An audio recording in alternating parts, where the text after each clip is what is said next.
नमस्कार सर्वेभ्य उपस्थितेभ्य सभी उपस्थित जनों को नमस्कार। स्वागत है आपके सी सीरीज के नए वीडियो में। इस वीडियो में हम लोग देखेंगे रीड मोड और formatted unformatted file input output functions जो सी में होता है वो। इससे प्रीवियस वीडियो में हम लोग ने देखा फाइल हैंडलिंग क्या होती है, स्ट्रीम्स क्या होती है, फाइल स्ट्रीम्स क्या होती है, फाइल क्या होता है, प्रोग्राम को क्यों नीड होती है, क्या बेसिक फंक्शंस है, क्या स्ट्रक्चर फाइल स्ट्रक्चर यूज किया जाता है, वो सारी चीजें देखी। तो वो वीडियो और वैसी अन्य वीडियो यदि आपको देखनी है तो इन वीडियोस के प्लेलिस्ट का लिंक नीचे डिस्क्रिप्शन में है, ऊपर आई बटन में भी अभी आपको दृश्यमान होगा। तो बिना किसी विलंब के वीडियो को प्रारंभ करते हैं। तो file handling in C, read mode, types of file input, formatted unformatted. क्या कहा जा रहा है यहाँ पे कि हम लोग फाइल हैंडलिंग करेंगे सी में। इसमें से बहुत सारे मोड्स होते हैं, उसमें से हम लोग रीड मोड से डेटा को रीड करेंगे using formatted and unformatted functions. तो यहाँ पे बेसिक आइडिया क्या है अपना कि सी प्रोग्राम के भीतर प्रोग्राम्स को अधिकतर समय ऐसी आवश्यकता पड़ती है कि परमानेंटली डेटा स्टोर करना पड़े एक फाइल में और बाद में उसको पुनः रीड करना पड़े।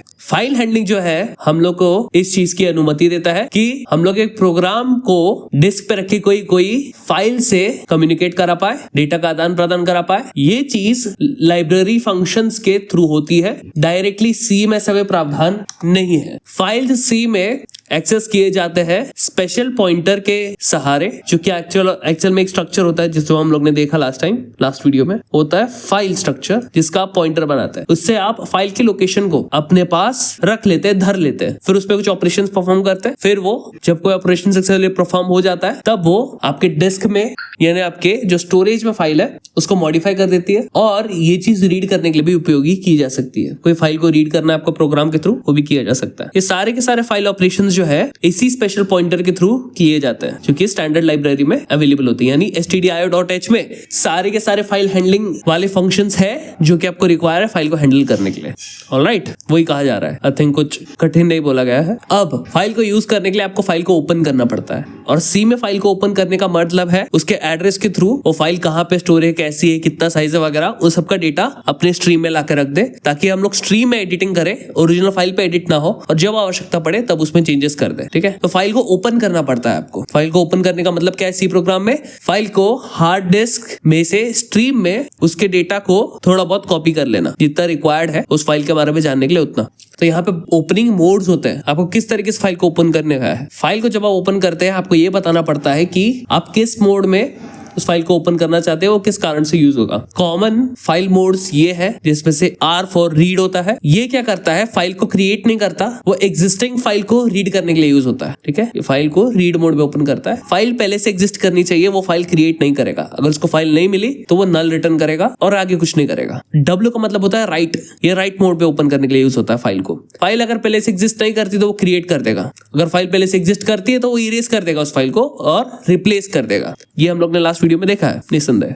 अब A फॉर क्या होता है, अपेंड होता है। यानी आपको क्या करना है, एग्जिस्टिंग फाइल के अंदर कोई चीज को ऐड करना है एंड पे, तो आप अपेंड करते हैं, data is added to the end of the file. फिर R प्लस होता है। अब इसमें क्या होता है, R प्लस का क्या फायदा है, अब रीड करने के साथ वो राइट भी करेगा, लेकिन क्योंकि ये R आया है इसमें रीड मोड में है तो फाइल पहले से एग्जिस्ट करनी चाहिए। फाइल पहले से एग्जिस्ट करती है तो अभी आप रीड भी कर सकते हो, राइट भी कर सकते हो R प्लस पे। W प्लस पे क्या होता है, वो ना कि सिर्फ राइट करेगा, वो रीड भी करेगा, लेकिन क्योंकि यहाँ पे W है तो यहाँ पे अगर फाइल क्रिएटेड है पहले से तो वो उसको ओवरराइट कर देगा, अगर नहीं क्रिएट है तो वो क्रिएट कर देगा। ठीक है, तो ये एक तरीके से रिप्लेस करके रीड राइट करना है तो ये, अगर ऑलरेडी एग्जिस्टिंग फाइल को रीड करना है बिना उसको हार्म किए तो ये R प्लस पे। और फिर यहाँ पे A प्लस आता है जो कि होता है अपेंड करने के लिए, ये रीड राइट करने के लिए यूज होता है और इसपे जो राइट होता है वो अपेंड के साथ होता है। यानी आपको अगर डेटा को रीड करना है आप रीड कर सकते हो, अगर आपको डेटा में कुछ ऐड करना है, फाइल में कुछ ऐड करना है तो वो भी कर सकते हो। ये वाला पार्ट मैंने बहुत रफली एक्सप्लेन किया। इसमें से जो इस वीडियो में हम लोग देखने वाले हैं वो होगा रीड मोड को। ठीक है, तो आप ज्यादा चिंता ना करें, ये सब इतना सारा समझ में नहीं आ रहा तो हम लोग पहले रीड मोड पे जाएंगे जहां पे आप डेटा को रीड कर सकते हो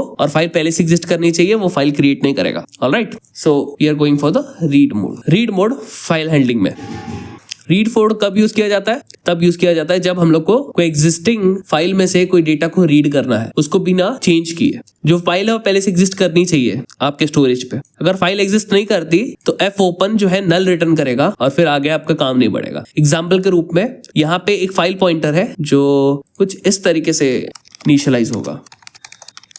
कुछ इस तरीके से। ये फाइल स्ट्रक्चर है, ये फाइल पॉइंटर है, ये एड्रेस रखेगा जब आप फाइल ओपन करोगे तो। यहाँ पे फाइल का लोकेशन आता है। अगर लोकेशन की जगह पे आपने सिर्फ फाइल का नाम दिया तो वो सिर्फ उसी फोल्डर में उस फाइल को चेक करेगा जिस फोल्डर में आपका ये सी फाइल क्रिएट किया गया है, ये रीड मोड में ओपन किया गया है। तो अगर फाइल एग्जिस्ट करता है तो वो लोकेशन देगा, नहीं एग्जिस्ट करता है तो वो नल देगा। ये है उसका लोकेशन, सिंपल। ओके, फाइल को तो हम लोग ओपन कर लेंगे, कोई प्रॉब्लम नहीं है। गए वीडियो में देख लो, हम लोग ने बेसिक एक्सप्लेन किया था, वो जानोगे नहीं तब तक ये थोड़ा अजीब लगेगा। एनीवेज, आप किस तरीके से डेटा को रीड कर सकते हैं फाइल में? रीड मोड में डेटा को आप दो तरीके से रीड कर सकते हो फाइल में से। एक है फॉर्मेटेड फाइल इनपुट फंक्शन से, एक अनफॉर्मेटेड फाइल इनपुट फंक्शन से।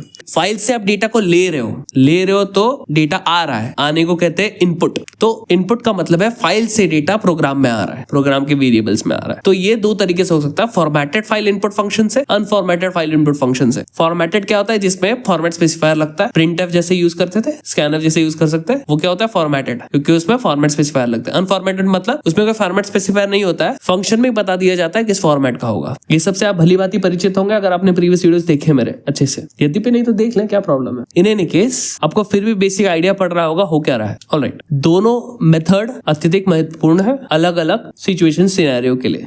फॉर्मेटेड फाइल इनपुट को सबसे पहले हम लोग देखने वाले हैं। फॉर्मेटेड फाइल इनपुट का मतलब है हम लोग डेटा को रीड करेंगे फाइल में से फॉर्मेट स्पेसिफायर को यूज करके, जैसे आप स्कैनफ से करते हैं। लेकिन क्योंकि आप फाइल को रीड कर रहे हैं तो आप स्कैनफ की जगह पे fscanf करके एक फंक्शन है उसको यूज करेंगे, जो stdio.h में मिलता है, स्टैंडर्ड लाइब्रेरी में मिल जाता है। ये जो मेथड है ये स्पेसिफिक फॉर्मेट में डेटा लेता है आपके फाइल से। fscanf बेसिकली यूज होता है। एग्जाम्पल के रूप में क्या बताया जा रहा है कि फाइल में लेट्स से एक इंटीजर है, एक फ्लोट है, एक कोई तो स्ट्रिंग है, वगैरह वगैरह ऐसी सारी चीजें हैं, और हम लोग को फॉर्मेट पता है किस तरीके से उस फाइल का फॉर्मेट है, कुछ टेबुलर फॉर्म में डेटा है। तब हम लोग ये fscanf को यूज करेंगे, बहुत अच्छे से अपना काम हो जाएगा, क्योंकि अलग अलग डेटा टाइप में चाहिए, राइट? सिर्फ स्ट्रिंग में नहीं चाहिए, हम लोग को अलग अलग डेटा टाइप में चाहिए डेटा। तो ये बहुत यूजफुल हो जाएगा अगर हम लोग का स्ट्रक्चर्ड पता है अपने को। फॉर्मेटेड इनपुट इसके लिए यूजफुल है जब आपका डेटा स्ट्रक्चर पहले से फिक्स हो कि किस तरीके से आपका डेटा अरेंज्ड है और प्रिडिक्टेबल ऑर्डर में वैल्यूज को सेट किया जाए। इसका मतलब क्या है? इसका मतलब है ये यहाँ पे आप देखोगे तो ये क्या है?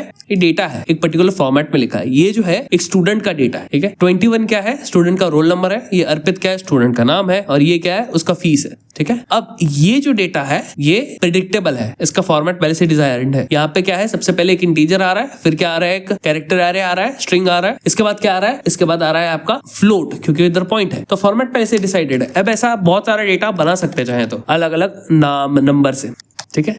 ऐसे अलग अलग कर सकते हो। अभी के लिए हम लोग सिंप्लिसिटी के लिए ऐसे ही रखेंगे। तो इस तरीके से जो डेटा होगा जो कि एक प्रॉपर स्ट्रक्चर में है, प्रेडिक्टेबल ऑर्डर में है, ऐसे समय पे हम लोग स्कैनफ यूज करेंगे। ये काम बहुत आसानी से कर देगा, क्योंकि अलग अलग फॉर्मेट का डेटा अलग अलग डेटा टाइप्स में के वेरिएबल में डाल सकते हैं। ऑलराइट, तो सबसे पहले इसको देखते हैं, फिर हम लोग आएंगे अनफॉर्मेटेड पे। तो यहाँ पे ये हम लोग का फाइल है, ओके। और ये जो है अपना क्या है? प्रोग्राम है, जिसके थ्रू हम लोग fscanf को यूज करते हुए डेटा को स्कैन करेंगे, जो कि ये सारा रीड मोड में होगा। अब यहाँ पे आपको मैं फाइल के जरा स्ट्रक्चरिंग बता देता हूँ। ये जो है हम लोग का मेन फोल्डर होने वाला है। इसके अंदर हम लोग का ये नोट है। अब मेरे को यार नोट नाम अच्छा नहीं लग रहा है, अगर स्टूडेंट का देता है तो हम लोग ऐसा लिखना चाहिए, स्टूडेंट डेटा। इस तरीके से मैंने लिख दिया, ठीक है। अब ये fscanf क्या है? ये हम लोग का फाइल है जो कि exe क्रिएट करेगा इस पर्टिकुलर फाइल को एक्सेस करने के लिए, ठीक है। तो अब हम लोग को ना ये फाइल का लोकेशन चाहिए होता है। ये लोकेशन या तो आप ऐसे ले लो इधर से, कुछ इस तरीके से, ये इस तरीके से आप ले सकते हो यहाँ से फाइल का लोकेशन, या तो आप, क्योंकि आपका सी प्रोग्राम जिस फोल्डर में, उसी फोल्डर में आपका फाइल है, तो आप डायरेक्टली यहाँ पे आप नाम लिख के भी उसको एक्सेस कर सकते हो। तो नाम क्या है? स्टूडेंट डेटा, ठीक है। तो स्टूडेंट डेटा .txt एक्सेस हो जाएगा, क्योंकि सेम फाइल में वो टेक्स्ट फाइल है, ठीक है। fscanf जिधर है उधर ये आपका टेक्स्ट फाइल है, इसके लिए ये एक्सेस हो जाएगा अगर आप सिर्फ नाम लिखेंगे तो आपको। लेकिन अगर पूरा फॉर्मेट लिखना है, जो कि पता नहीं मेरे को अच्छा लगता है देख के, तो आप ऐसा भी कर सकते हो। लेकिन यहाँ पे स्लैश में आपको डबल स्लैश डालना पड़ेगा, क्योंकि सिंगल स्लैश में उसको लगता है कि आपको एक एस्केप सीक्वेंस डाल रहे हो, जैसे स्लैश एंड वगैरह, इसलिए आपको डबल स्लैश डालना पड़ता है सिंगल स्लैश के लिए। ये एक अंतर चाहिए रहता है। तो यहाँ पे आपने पूरा लोकेशन दे दिया, लेकिन क्योंकि सेम फोल्डर में आपको पूरा लोकेशन देने की आवश्यकता नहीं है। आप सिर्फ फाइल का नाम दे दो, सेम लोकेशन पे वो ढूंढ देगा उसको, रिलेटिव लोकेशन पे वो चेक करता है चीज। ऑलराइट, अब हम लोग देखते हैं इस प्रोग्राम को कैसे लिखा गया है, और थोड़ा हम लोग स्वयं में लिख देंगे अगर आपको आवश्यकता पड़ती है तो, समझाने के लिए। यहाँ पे इस फाइल को ओपन करते हैं, यहाँ पे हम लोग इसको बड़ा करते हैं। यहाँ पे आप देखोगे हम लोग का जो डेटा है, सबसे पहले क्या आ रहा है? कि इंटीजर वैल्यू है, ग्रेट। उसके बाद क्या है? एक स्ट्रिंग है जो कि कैरेक्टर एरे में स्टोर होगा, ओके। फिर इसके बाद क्या आ रहा है? एक फ्लोट। तो ये तीन हम लोग की वैल्यूज है, राइट। तो हम लोग ने क्या किया, यहाँ पे 3 तरीके के डेटा टाइप बना दिए, इंट, कैरेक्टर एरे और फ्लोट। ठीक है, फाइल पॉइंटर भी हम लोग ने बना दिया क्योंकि ऑफकोर्स फाइल का लोकेशन चाहिए, तभी तो उसमें हम लोग काम कर पाएंगे। लास्ट वीडियो आप देख लीजिए, मैं फिर से रिकमेंड करता हूँ, उसमें मैंने बेस से एक्सप्लेन किया सारी चीजें डायग्राम के साथ।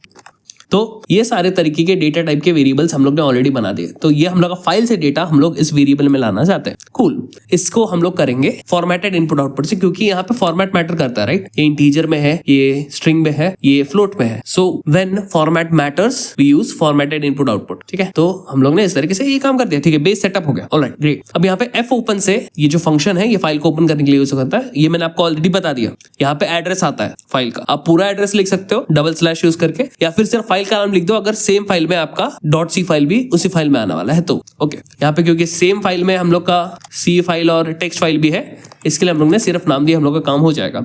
अब यहाँ पे जो है ये इंपॉर्टेंट चीज है, ये है रीड मोड। R, W होगा तो राइट मोड, A होगा तो अपेंड मोड, A+ होगा तो अपेंड प्लस मोड। ठीक है, हम लोग को रीड मोड पे काम करना है इस वीडियो में, तो हम लोगों ने रीड लिख दिया। ठीक है, ओके। यदि आपका FP जो फाइल पॉइंटर है ये अगर नल आया, इसका मतलब कि आपका फाइल उसको नहीं मिला, नहीं ओपन हो पाया। ऐसे कंडीशन पे जब आपका फाइल नहीं ओपन हो पाया तो फाइल को आगे, प्रोग्राम को आगे बढ़ा के कुछ फायदा है? आंसर है नहीं। हम लोग बोलेंगे file can not be opened, return 1। Return से क्या होता है, आपका मेन फंक्शन एंड हो जाएगा, आपका प्रोग्राम एंड हो जाएगा। 1 का मतलब है अनसक्सेसफुल आउटपुट, 0 का मतलब होता है सक्सेसफुल आउटपुट, जब लास्ट तक पहुंच जाए। लेकिन लास्ट तक पहुंचा ही नहीं, बीच में कुछ गड़बड़ हो गया, इसके लिए return 1 representing unsuccessful execution. Okay, लेकिन वो तभी होगा जब आपका FP नल हो। अगर FP नल ना हो, ये कंडीशन स्किप हो जाएगी और हम लोग का प्रोग्राम जैसा इंटेंडेड था आगे बढ़ जाएगा।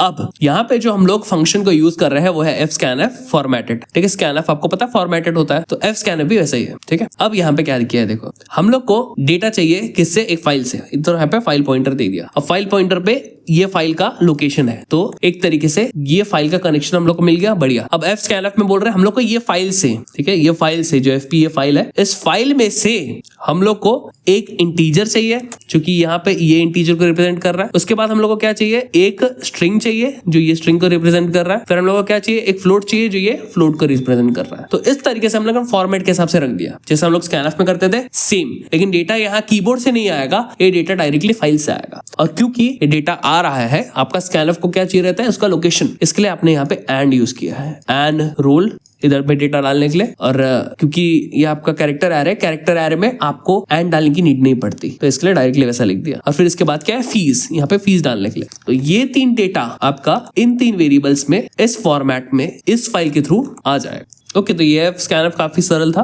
अब उस डेटा को यहाँ पे प्रिंट किया है। ऑलराइट, यहाँ पे रोल नंबर को प्रिंट किया है, नेम को प्रिंट किया है, फीस को प्रिंट किया है 2 डेसिमल के साथ। ओके, फिर इसके बाद फाइल को क्लोज करना आवश्यक है, अगर नहीं करोगे हो सकता है कुछ प्रॉब्लम हो जाए। ठीक है, तो F ओपन करके F क्लोज हो गया, बीच में हम लोग ने डेटा को स्कैन किया, उसको प्रिंट भी कर दिया। अब इसको हम लोग रन करके देखते हैं। ठीक है, अब यहाँ पे ना मैं जरा गड़बड़ करता हूँ। यहाँ पे लेट्स से नाम गलत हो गया तो उसको फाइल मिलेगा नहीं। हम लोग का फाइल का नाम क्या है, स्टूडेंट है। यहाँ पे हम लोग ने क्या किया, गड़बड़ कर दिया, स्टूडेंट कर दिया। ठीक है, अभी हम लोग इसको अगर रन करें तो यहाँ पे रन होता है, यहाँ पे बोलता है फाइल कांट बी ओपन, आपका प्रोग्राम वहां पे बंद हो जाता है। लेकिन अगर हम इसका स्पेलिंग सही कर दूं तो वो उस फाइल लोकेशन पे इस फाइल को देखेगा और उसको ये फाइल मिल जाएगा। और यहाँ पे आपका डेटा आगे बढ़ता है, यहाँ पे स्कैन होता है, सारा डेटा फाइल में से स्कैन होता है, और स्कैन होने के बाद यहाँ पे स्टूडेंट जो डिटेल है आपका प्रिंट हो जाता है एज इट इज।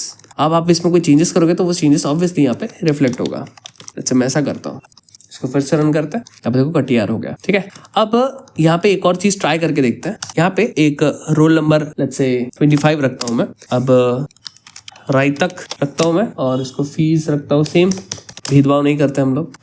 और इसको यहाँ पे रन करेंगे। यहाँ पे कटियार आ रहा है, लेकिन अगर हम लोग को ये राइट तक का डेटा चाहिए तो ये कैसे मिलेगा, ये डेटा हम लोग को ऐसे मिलेगा कि आप यहाँ पे सिर्फ एक बार आपने डेटा लिया, एक लाइन का डेटा लिया, ठीक है, दूसरी लाइन का डेटा नहीं लिया और दूसरी लाइन का डेटा प्रिंट भी नहीं किया। तो आप इसको अगर दूसरी बार लिखोगे तो पहले वाले में वो पहले लाइन का डेटा लेगा, दूसरे वाले में दूसरे लाइन का डेटा लेके प्रिंट कर देगा। ऑलराइट, अब इसको रन करके देखते, देखो क्या होता है। यहाँ पे आप देखोगे पहले कटियार का डेटा आया, फिर राइट तक का डेटा आया। बढ़िया है, काम तो कर रहा है। यहाँ पे सिर्फ आप एक और स्लैश एन डाल दो तो काम आपका अति उत्तम हो जाएगा, लाइक दिस। ऑसम, बहुत बढ़िया।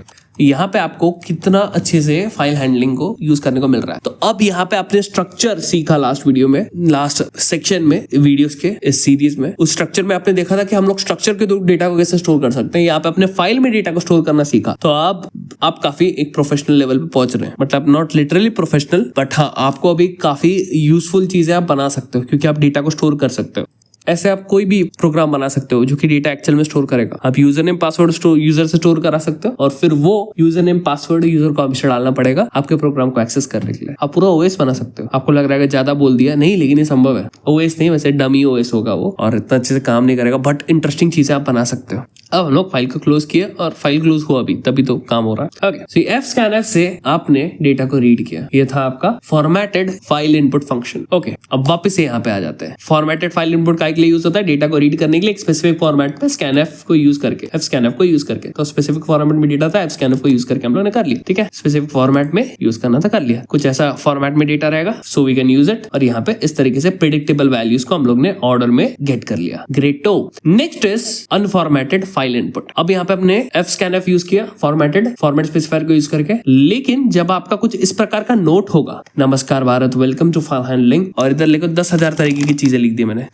ठीक है, हाँ, यहाँ पे आप देख सकते हो। अब इतना बड़ा सा मैंने इस तरीके से टेक्स्ट रख दिया, अगर आप इसको सही से रीड कर पाओ तो। ठीक है, तो ये इतना धाकड़ हम लोग ने फाइल क्रिएट कर दिया। अब इसमें आप एक एक वर्ड को स्ट्रिंग में लेते हुए, एक एक कैरेक्टर को स्ट्रिंग में लेते हुए तो प्रिंट नहीं करेंगे, दिमाग खराब हो जाएगा। कितने सारे %C कैरेक्टर डालने पड़ेंगे, %s कितने सारे डालने पड़ेंगे। ये चीज संभव नहीं है अगर आप फॉर्मेट्स को यूज करो, फॉर्मेट स्पेसिफायर को यूज करो, फॉर्मेटेड फाइल इनपुट को यूज करो, fscanf को यूज करो। तो इस कारण से हम लोग क्या करेंगे, इस पूरे फाइल को हम लोग अनफॉर्मेटेड इनपुट आउटपुट के थ्रू यूज करेंगे और वो फंक्शन का नाम होगा fgetc। fgetc से क्या होगा, हम लोग प्रत्येक कैरेक्टर को लेंगे, उसको एज इट इज प्रिंट कर देंगे, लूप में दौड़ा देंगे, अपना काम खत्म। हम लोग को बार बार %c लिखने की आवश्यकता नहीं पड़ेगी। That is the use of fgetc। तो लेट्स डू इट। इतना इंटरेस्टिंग फाइल अगर हम लोग के पास है, सो लेट्स डू इट। यहाँ पे इस फाइल को हम लोग देखते हैं। इससे पहले हम लोग इसके फाइल स्ट्रक्चर को देख लेते हैं। यहाँ पे मैंने अनफॉर्मेटेड फोल्डर के अंदर रखा है। यहाँ पे देखिए, यहाँ पे ये आपका नोट है। ठीक है, यहाँ पे आपका ये नोट है। इस नोट के अंदर अभी तो, हाँ देखो कितना बढ़िया सा डेटा लग रहा है। इस तरीके से आपका डेटा है। ठीक है, इसको आप ये सी फाइल के थ्रू एक्सेस करना चाहते हैं। यहाँ पे exe बनेगा, तो सेम फाइल में जहाँ पे exe है वहां पे अगर आपका फाइल है तो आप सिर्फ फाइल का नाम देके अपना काम कर सकते हैं, पूरा लोकेशन देने की आवश्यकता नहीं। तो सेम लोकेशन पे है, so it will work. Alright, अब क्या करते हैं, अब यहाँ पे जैसे हम लोग फाइल पॉइंटर क्रिएट करते कर दिया। अब हम लोग को एक एक कैरेक्टर को लेते हुए प्रिंट करना है, तो एक कैरेक्टर क्रिएट कर दिया। एक ही कैरेक्टर पर्याप्त है, उसको हम लोग लूप में लेते जाएंगे, प्रिंट करते जाएंगे। कूल। अब यहाँ पे हम लोग ने fp = फाइल को ओपन करने का कार्य किया। सेम फोल्डर पे जहाँ पे exe है वहां पे आपका फाइल है, तो यहाँ पे वो फाइल का नाम लिख दिया, तो उसी फोल्डर में वो एक्सेस कर लेगा, कोई प्रॉब्लम नहीं है, पूरा एड्रेस देने की आवश्यकता नहीं। अब ये रीड मोड में हम लोग ले रहे हैं ऑब्वियसली, तो हम लोग को रीड लेंगे। तो फाइल अगर अवेलेबल होगा तो वो यहाँ पे आगे बढ़ जाएगा, नहीं होगा तो ये कंडीशन ट्रू हो जाएगी, नल वाली। और यहाँ पे वही सेम चीज, file can not be open, return 1, अनएडिट करना, अनसक्सेसफुल एग्जीक्यूशन। लेकिन अगर ऐसा नहीं हुआ, फाइल में अगर डेटा का एड्रेस आ गया, सो विल मूव फॉरवर्ड। यहाँ पे इसको समझने के लिए मैं क्या करूंगा, इतना कॉम्प्लेक्स चीज नहीं करेंगे, मैं इसको सरलता से एक्सप्लेन करता हूँ, फिर मैं बताऊंगा इसमें हम लोग लूपिंग कैसे करते हैं। Let's do it. यहाँ पे मैं लिखता हूँ f यानी फाइल, गेट c यानी अनफॉर्मेटेड फाइल इनपुट फंक्शन। ठीक है, मानिए फाइल से एक एक कैरेक्टर गेट करेंगे हम लोग। ठीक है, फाइल हम लोग का कुछ इस प्रकार धाकड़ है। अब इतना धाकड़ फाइल को नहीं रखते हुए हम लोग क्या करेंगे, इसको थोड़ा सिंपल ढंग से पहले अर्पित लिख देते हैं बस। ठीक है, दैट इज इट। एकदम सिंपल फाइल रखते हैं, बाद में कॉम्प्लेक्स करेंगे इसको लूप में डालने के लिए। अर्पित लिख दिया। अब हम लोग को ये फाइल का यहाँ पे कनेक्शन बैठ गया है। अब इस फाइल से हम लोग को क्या चाहिए, एक एक कैरेक्टर करके डेटा चाहिए। सो यहाँ पे इसको अगर आप ओपन करोगे तो यहाँ पे देखो क्या बोलता है, इसको क्लिक करो, यहाँ पे वो क्या बोलता है, इसको क्या चाहिए, सिर्फ एक पैरामीटर चाहिए। और वो पैरामीटर क्या है, वो फाइल पॉइंटर जिसमें अपने डिजायर्ड फाइल का लोकेशन है। ठीक है, सो वो है क्या, fp है। ठीक है, इसके अंदर लोकेशन है अपने फाइल का, fp लिख दिया। अब ये क्या करेगा, वहां से इस फाइल से एक कैरेक्टर को, सबसे पहले कैरेक्टर को ऑब्वियसली, क्योंकि स्टार्टिंग से स्टार्ट होगा, राइट, सबसे पहले कैरेक्टर को गेट करेगा और यहाँ पे ये रिटर्न कर देगा। रिटर्न करेगा तो ऑब्वियसली हम लोग को इसको कैरेक्टर के अंदर स्टोर करना चाहिए। हम लोग ने अपने कैरेक्टर बनाया था ch, इसमें यहाँ पे स्टोर कर दिया। स्टोर करने के बाद अगर हम लोग प्रिंट करें तो वो एक कैरेक्टर को वहां पे प्रिंट कर देगा। तो यहाँ पे हम लोग उस कैरेक्टर को इस तरीके से प्रिंट कर रहे हैं। तो एक कैरेक्टर को गेट किया, एक कैरेक्टर को प्रिंट किया, तो ए प्रिंट होना चाहिए। रन करते हैं। यहाँ पे देखो आपका सक्सेसफुल एग्जीक्यूशन हुआ, फाइल ओपन हुई और यहाँ पे आपके इस फाइल से ये ए कैरेक्टर निकल के यहाँ पे प्रिंट हो गया। ठीक है, ऑलराइट। अब नेक्स्ट चीज क्या करना है हम लोग को, ये आर कैरेक्टर भी चाहिए। ठीक है, आर कैरेक्टर चाहिए तो हम लोग क्या करेंगे, सबसे पहला कैरेक्टर मिल गया, सबसे पहला कैरेक्टर मिल गया तो आपका कर्सर क्या करता है पता है, एक कैरेक्टर मिल गया ना, उसको अब कर्सर को आगे बढ़ा देता है। ठीक है, फाइल कर्सर को आगे बढ़ा देता है। तो नेक्स्ट टाइम हम लोग रीड करेंगे तो आर मिलेगा। ठीक है, तो अगर मैं इसको इस तरीके से रिपीट कर दूं दूसरी बार, तो क्या होगा, वो दूसरा कैरेक्टर को गेट करके यहाँ पे प्रिंट करेगा। तो देखो अपना फाइल ऑलरेडी आने लगा, AR आ गया। अभी नेक्स्ट क्या आएगा, P। इसी तरीके से हम लोग का कैरेक्टर आते जाएगा आते जाएगा आते जाएगा। लेकिन जब हम लोग का एंड पे पहुंच जाएगा, हम लोग का फाइल यहाँ पे एंड पे पहुंच जाएगा, ये डॉट भी मिल जाएगा, उसके पश्चात क्या होगा, उसके पश्चात हम लोग को देखना है क्या होगा। जो हम लोग को मिलेगा उसके हिसाब से हम लोग डिसाइड करेंगे कि ये जो हम लोग का फाइल है ये एंड कैसे होता है, ये हम लोग को पता चलेगा। जब हम लोग को पता चलेगा फाइल एंड कैसे होता है, फिर हम लोग इसको लूप में डाल सकते हैं। क्योंकि जब तक आपको पता नहीं है कि आपका फाइल कैसे एंड होता है, तब तक आप लूप नहीं डाल सकते, क्योंकि यू मस्ट नो एंडिंग। क्योंकि आप अगर लूप चलाते रहोगे तो इन्फिनिटली चलेगा। You must know where the loop ends. So हम लोग को पता चलेगा कि लूप एंड कैसे होता है। So let's print it multiple times, ठीक है। और इसको अर्पित ही रखते हैं, simple, no dot no nothing, Arpit only. So alright, more than 5 characters I guess हो गया। 1 2 3 4 1 2 3 4 5 6 कैरेक्टर हो गए परफेक्टली। इसको रन करते हैं, देखते क्या होता है। तो यहाँ पे आपका 6 कैरेक्टर प्रिंट हुआ, लेकिन यहाँ पे कुछ प्रिंट हुआ है क्या पता नहीं चल रहा है। अब यहाँ पे ना मैं एक चीज करता हूँ। तो यहाँ पे मैं क्या करूंगा, यहाँ पे मेरा 5 कैरेक्टर जब तक जा रहा है तब तक ठीक है। जो लास्ट कैरेक्टर है इसमें मैं कैरेक्टर के जगह पे इंटीजर को प्रिंट कर दूंगा %d डाल के। अब इसको रन करके देखते क्या होता है। अब आप देखोगे कि आपका सारा का सारा कैरेक्टर्स प्रिंट हुआ, लेकिन लास्ट में जब आपका फाइल एंड होता है तब ये fgetc क्या रिटर्न करता है, ये -1 को रिटर्न करता है, ठीक है। और मैंने क्योंकि इंटीजर में प्रिंट किया था इसके लिए -1 आया। कैरेक्टर में प्रिंट करता हूं तो यहाँ पे मेरे को पता ही नहीं चलता ये कौन सा कैरेक्टर है, इसके लिए यहाँ पे इंटीजर में प्रिंट किया तो -1 दिखा रहा है। तो इससे पता क्या चलता है हम लोग को कि अगर आपका फाइल एंड हो गया है तो आपका fgetc क्या रिटर्न करता है, -1। So now we know how file end is notified. यहाँ पे -1 आया अगर हम लोग fgetc से कैरेक्टर में, तो मतलब फाइल एंड हो चुका है। Now we know the ending, तो अब हम लोग इसको लूप कर सकते हैं। So will use write this one code only once and will loop it. कैसे लूप करेंगे, हम लोग while लूप यूज करेंगे। while लूप में क्या होता है, while लूप में जब तक आपकी कंडीशन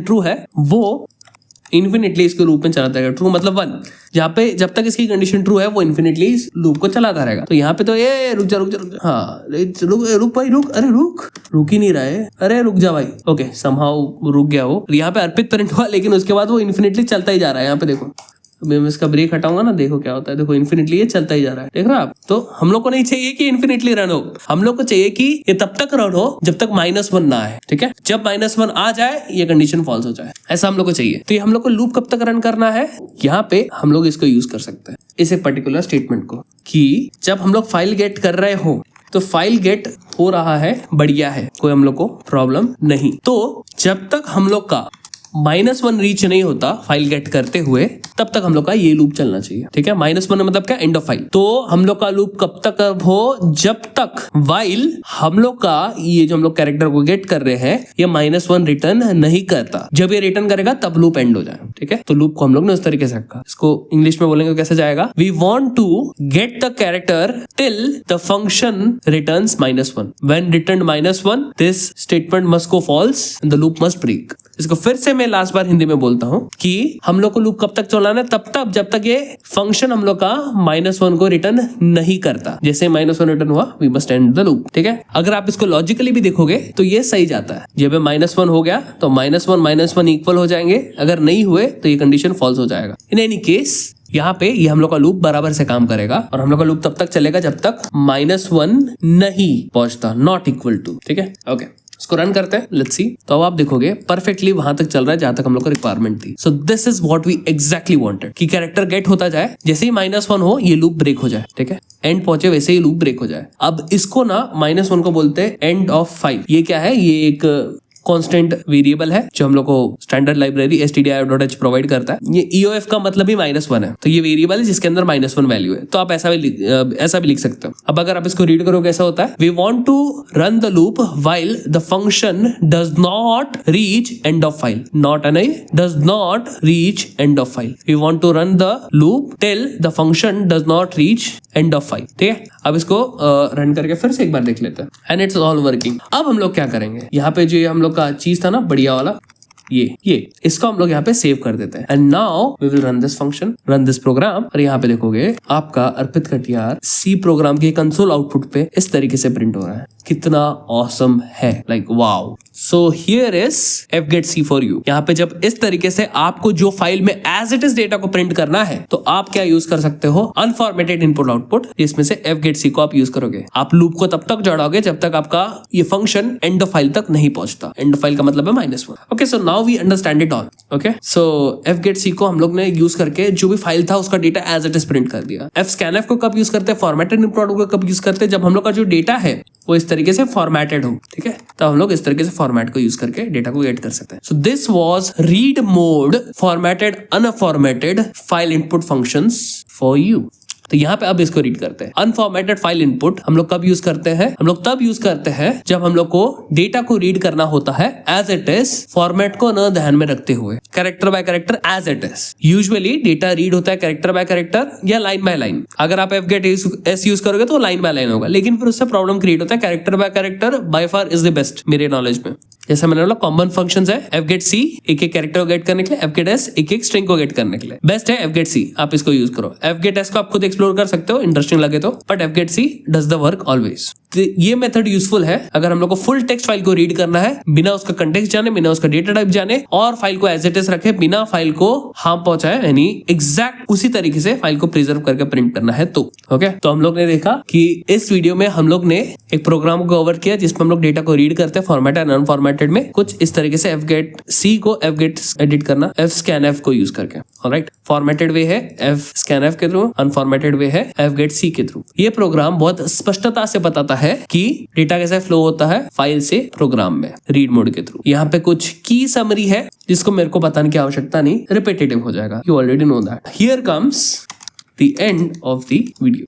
मैं निश्चिंत हूं कि आपको पूर्णतः समझ आया होगा। तो अगर गलती से आपने इस वीडियो को क्लिक कर यदि आप यहाँ तक पहुंच गए तो आपका धन्यवाद। नेक्स्ट वीडियो में पुनः मिलेंगे, तब तक वंदे मातरम इति चलचित्रम संपूर्णम।